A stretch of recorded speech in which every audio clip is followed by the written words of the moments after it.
اور جوڑا نیا آ چکا ہوگا۔ پھر اللہ فرمائے گا میرے بندوں نے کھا بھی لیا، پی بھی لیا، پھل بھی کھائے، کپڑے بھی پہنے، خوشبو لگاؤ۔ پھر ہوا اٹھے گی مسیرہ جو ان کو خوشبو لگائے گی۔ پھر اللہ کہے گا میرے بندو آج ایک وعدہ ہے تمہارا رب پورا کرنا چاہتا ہے۔ تو وہ کہیں گے جنتی ایک دم بھول جائیں گے کہ اچانک کی لذت اور ہوتی ہے، یا اللہ وعدے سارے پورے ہو گئے۔ جنتی کہہ رہے ہیں یا اللہ وعدے سارے پورے ہو گئے، کوئی باقی نہیں۔ جنت مل گئی، جہنم سے بچ گئے، نیکیاں بڑھ گئیں، پل صراط پار کیا، جنت میں ٹھکانہ ملا اور نہروں کے جال ملے، محل عالی شان ملے، اب تو کوئی وعدہ باقی ہے ہی نہیں۔ تو پھر اللہ کہے گا ہاں ایک وعدہ باقی ہے جو آج اللہ پورا کرنا چاہتا ہے۔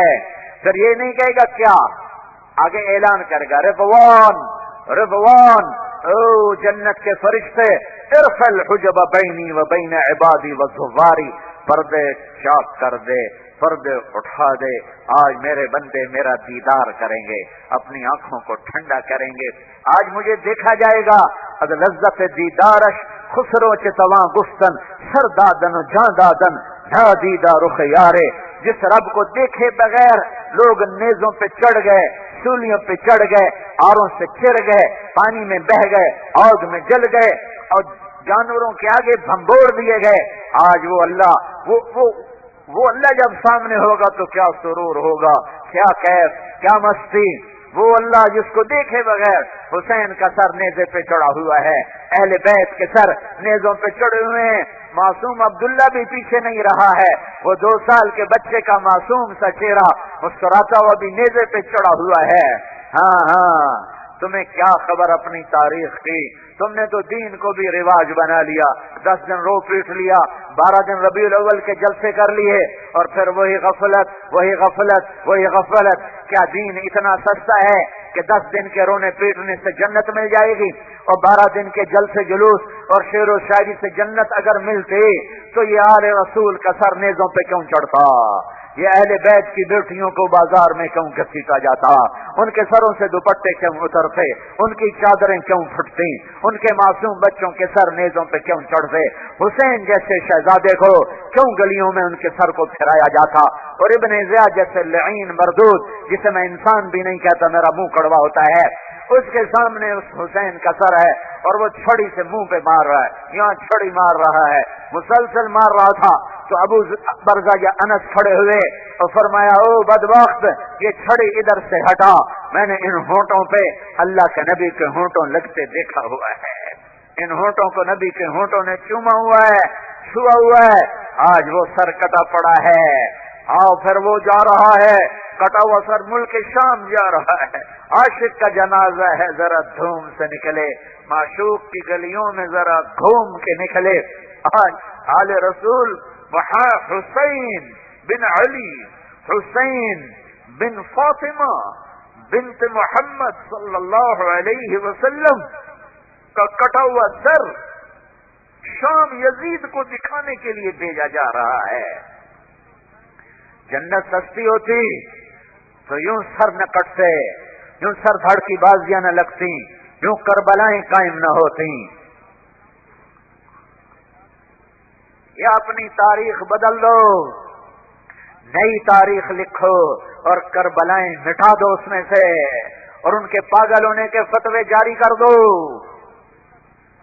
اللہ کی جنت کو آگ لگا دو، اللہ کی جہنم کو بجھا دو، موت سے لڑ کے دکھا دو، قبر میں جانے سے انکار کر دو، منکر نکیر کو جواب دینے سے اکڑ جاؤ، اللہ کے فیصلوں کے آگے یا اکڑ کے دکھاؤ یا میں ہاتھ جوڑتا ہوں توبہ کرو توبہ کرو توبہ کرو توبہ کرو۔ یہ غفلت بہت مہنگی پڑے گی، بہت مہنگی پڑے گی، بہت مہنگی پڑے گی۔ آج اللہ سامنے ہے، پردے اٹھے ہیں، جنہوں نے اللہ پہ جانے قربان کی ہوں گی دیکھنے کا مزہ تو ان کو آئے گا، جو مزہ حسین کو آئے گا دیکھنے کا وہ دوسرے کو کہاں آ سکتا ہے؟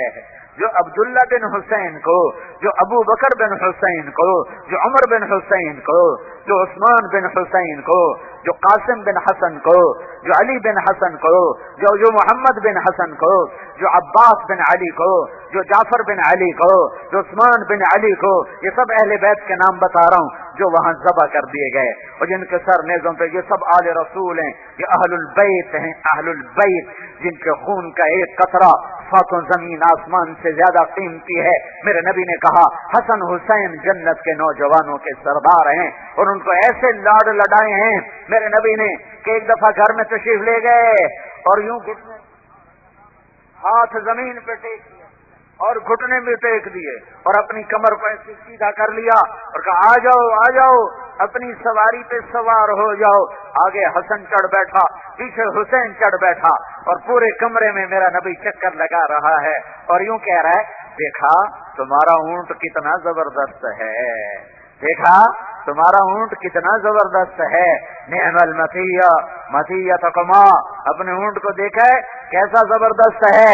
جن شہزادوں کے ساتھ دو جہان کا سردار، قاب قوسین کے مقام والا، مقام محمود پہ بیٹھنے والا، شفاعت کبریٰ کا حق لینے والا، جنت کا چابی ہاتھ میں رکھنے، جنت کی چابی پکڑنے والا، اللہ کا جھنڈا اٹھانے والا، جس کی شفاعت کے بغیر حساب نہ ہو، جس کی شفاعت کے بغیر پل پار نہ ہو، جس کی شفاعت کے بغیر جنت کا در نہ کھلے، جس کے مقام محمود پر بیٹھنے سے پہلے حساب شروع نہ ہو، جس کے دعاؤں پر میرے رب کا غصہ ٹھنڈا ہو، جس کی شفاعت پر جہنمی جنت سے نکلیں۔ ہائے ہائے وہ یوں سواری بن رہا ہے، وہ سوار کیسے ہوں گے، وہ سوار کیسے ہوں گے؟ ایک کو زہر دے دیا، ایک کا سر کاٹ دیا، ہائے ہائے ہائے۔ اور پھر یزید کے سامنے سر گیا ہے، یزید کمبخت نے بھی وہی کیا جو ابن زیاد نے کیا تھا، منہ پہ چھڑی ماری، یہاں چھڑی ماری۔ تو یہاں زید بن ارقم بیٹھے ہوئے تھے، صحابی ہیں، وہ کھڑے ہو گئے، انہوں نے کہا بدبخت یہ چھڑی ادھر سے ہٹا، میں نے ان ہونٹوں پہ اللہ کے محبوب کے ہونٹوں کو لگتے دیکھا ہوا ہے۔ میرے بھائیو اللہ کو اپنی منزل بنا لو، آج اللہ سامنے ہے اور میرے نبی نے فرمایا ہے ما منکم من احد الا سیحاضرہ ربہ لیس بینہ وبینہ ترجمان سیحاضرہ ربہ محاضرہ، تم میں سے ایک مرد عورت کا نام لے کر اللہ حال پوچھے گا، ایک کا حال پوچھے گا، نام لے کے پوچھے گا۔ ہاں ایوب علیہ السلام کو 18 سال بیماری نے رگڑا دیا، تن من تھن میں آزمائش نے ڈیرے ڈال دیے اور 18 سال کرب سے گزرے، پھر اللہ نے صحت دی۔ کب صحت ملی؟ 10 محرم۔ آدم علیہ السلام کی توبہ کب قبول ہوئی؟ 10 محرم۔ نوح علیہ السلام کی کشتی کب لگی پہاڑ پر؟ 10 محرم۔ ابراہیم علیہ السلام آگ سے کب نکلے؟ 10 محرم۔ یعقوب علیہ السلام یوسف علیہ السلام باپ بیٹا آپس میں کب ملے؟ 40 سال کے بعد 10 محرم۔ ایوب علیہ السلام کو کب شفا ملی؟ 10 محرم۔ یونس علیہ السلام مچھلی کے پیٹ سے کب نکلے؟ 10 محرم۔ یہ سارے بچتے گئے اور موسیٰ علیہ السلام فرعون سے کب آزاد ہوئے اور فرعون کس دن ڈوبا اور موسیٰ علیہ السلام کب نکلے اپنی قوم کو لے کر؟ 10 محرم۔ اور حسین 10 محرم کو شہید ہو گئے، اپنے بچوں سمیت، اپنے 4 بھائیوں سمیت، اپنے بھتیجوں سمیت، اپنے خاندان سمیت۔ ما منکم من احد۔ تو ایوب علیہ السلام سے کسی نے پوچھا نبی اللہ آپ کو بیماری کے دن یاد ہیں؟ تو فرمایا بیماری کے دن صحت کے دنوں سے زیادہ اچھے تھے۔ کیوں اچھے تھے؟ کہ جن دنوں بیمار تھا اللہ روزانہ پوچھتا تھا ایوب کیا حال ہے، اس پوچھ میں جو لذت تھی وہ اب صحت میں نہیں ہے۔ میرے بھائیو یہ اللہ کا بنایا ہوا نظام ہے، مرنے سے پہلے توبہ کرو، اپنے اللہ کو راضی کرو، حضرت محمد صلی اللہ علیہ وسلم کی پاک زندگی اپناؤ۔ وہ محمد عربی، وہ محمد صلی اللہ علیہ وسلم، وہ مجھے اللہ سے ملانے آئے۔ اپنے ہاتھ چھڑا لو چھڑا لو چھڑا لو اور محمد مصطفیٰ صلی اللہ علیہ وسلم کے ہاتھوں میں ہاتھ دے دو دے دو دے دو، تمہیں اللہ سے ملا دیں گے، تمہیں جنت میں پہنچا دیں گے، تمہیں جہنم سے بچنے کا سامان پیدا کر دیں گے۔ ان کے طریقوں پر آ جاؤ، ان کے ساتھوں میں ڈھل جاؤ، ان کی نقل اتار